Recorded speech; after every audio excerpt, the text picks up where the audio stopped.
نحمده ونصلي على رسوله الكريم اما بعد بسم الله الرحمن الرحيم السلام عليكم ورحمة الله وبركاته ربنا آتنا في الدنيا حسنة وفي الآخرة حسنة وقنا عذاب النار کی فضیلت کیا ہے؟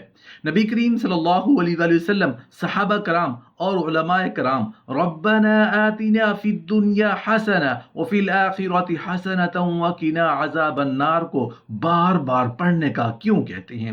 ربنا آتنا فی الدنیا حسنہ وفی الآخرۃ حسنۃ وقنا عذاب النار کے پوشیدہ راز کیا ہے؟ محترم ناظرین، انسان کی زندگی دو زندگیوں پر مشتمل ہے، ایک انسانی زندگی اور ایک عبدالآباد کی زندگی۔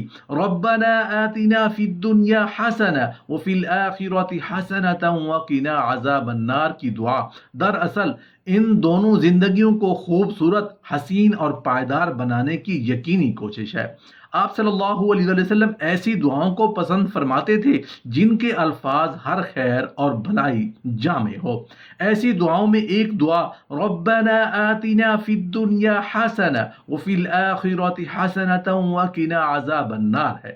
اس دعا کو اللہ تعالیٰ نے سورہ بقرہ میں ذکر فرمایا ہے۔ اللہ تعالیٰ نے اپنی کتاب میں کم ہمت اور دنیاوی طلب رکھنے والوں کی دعا کو ذکر فرمایا ہے کہ بعض وہ ہیں جو کہتے ہیں اے ہمارے رب ہمیں دنیا میں عطا فرما، اور آخرت میں ایسے لوگوں کا کوئی حصہ نہیں۔ پھر اللہ تعالیٰ نے بلند ہمت لوگوں کی تعریف فرمائی جو اللہ تعالیٰ سے دنیا اور آخرت دونوں کی بھلائی مانگتے ہیں۔ اللہ تعالیٰ نے ان کی دعا کو تعریف اور توقیر کے انداز میں ذکر فرمایا تاکہ ہم جیسے لوگ بھی ان بلند ہمت لوگوں کی اس دعا کے مانگنے میں پیروی کریں اور ان تمام معنی اور مضامین کو سمجھیں جو اس میں موجود ہیں۔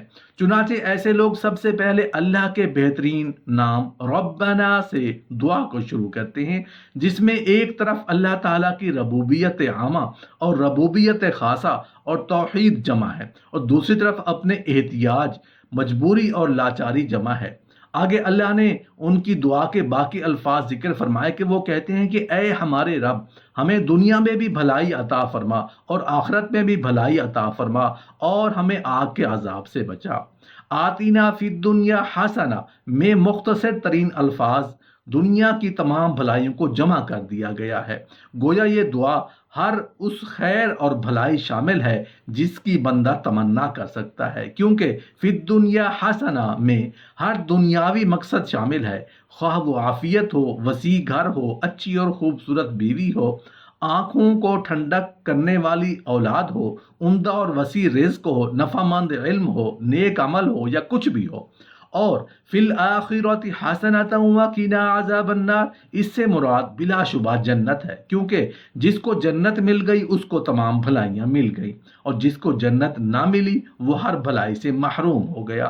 اور جنت سب سے بہترین بھلائی ہے اور اس میں تمام بھلائیاں داخل ہیں، یعنی قبر کی تکلیفوں، تنگیوں اور برے حالات سے نجات، اللہ کی رضا کا حصول، اللہ کا قرب، قیامت کی ہولناکی سے امن اور آسان حساب، اور پل صراط اور وزن اعمال میں عافیت شامل ہے۔ وقنا عذاب النار، یہ جملہ اگرچہ بظاہر تقاضا کرتا ہے کہ ہم کو جہنم سے بچا، لیکن اس دعا کا لازمی نتیجہ یہ ہے کہ اللہ تعالیٰ اس دعا کے مانگنے والے کو جہنم سے بچانے کے لیے دنیا میں گناہوں سے اور حرام چیزوں سے اور مشتبہ چیزوں سے بچنا آسان فرما دیتا ہے۔